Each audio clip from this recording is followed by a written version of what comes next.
Isa pa palang reklamo ng may-ari nito ay pag tumunog ng malakas ay yung dust cap ay pumapagakpak.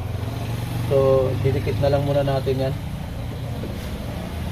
At baka makalimutan natin.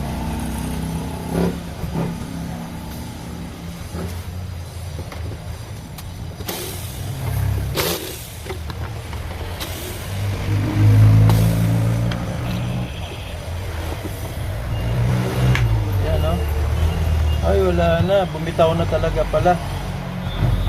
Ayan.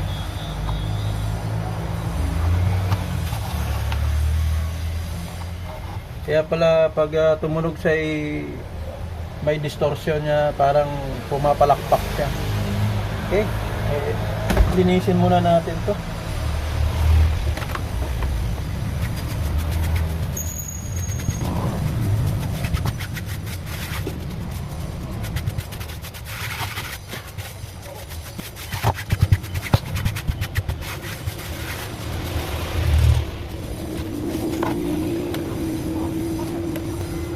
So tanggalin na lang natin ang tuluyan to.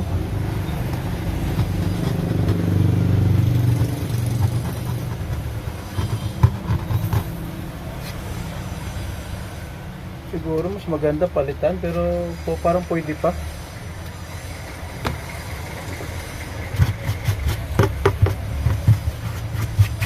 Laki ng diametro ng kanyang voice coil.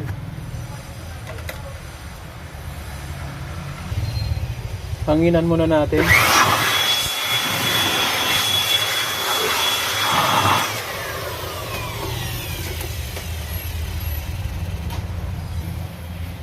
So, pansin ko kasi dito, nakapatong yung dust cap dito sa terminal ng pigtail, kaya nakaumbok siya siguro ganyan, no?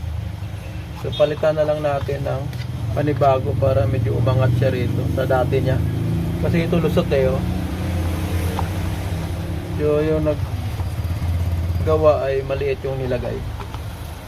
No? So, ito na lang na malaki ang ating ilalagay.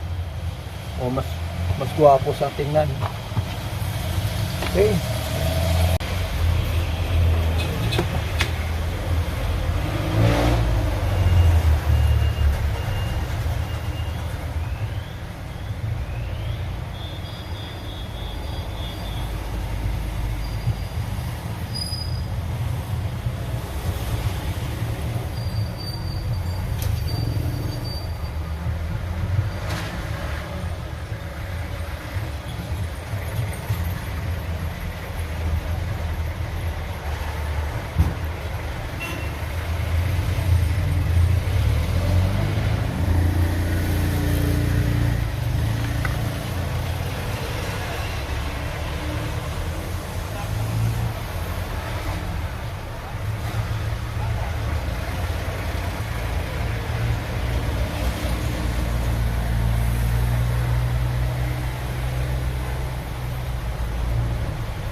Okay.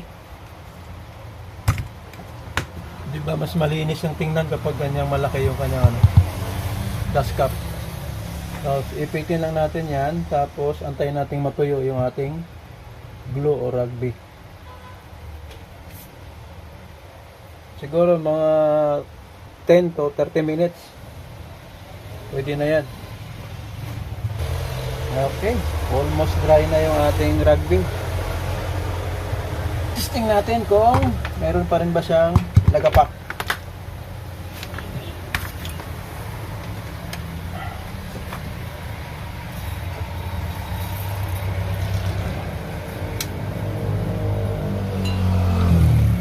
Power on.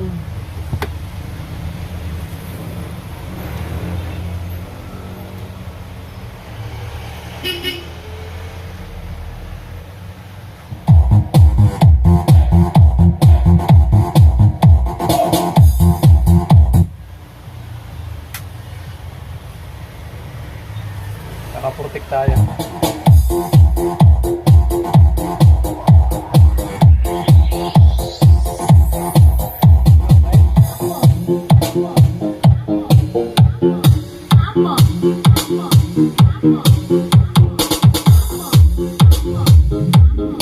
So malinis na siyang bumayo. Hindi katulad kanina na pumapagakpak siya pag medyo malakas na yung baho or yung bass. Okay. Hello, Data Focus Sound System.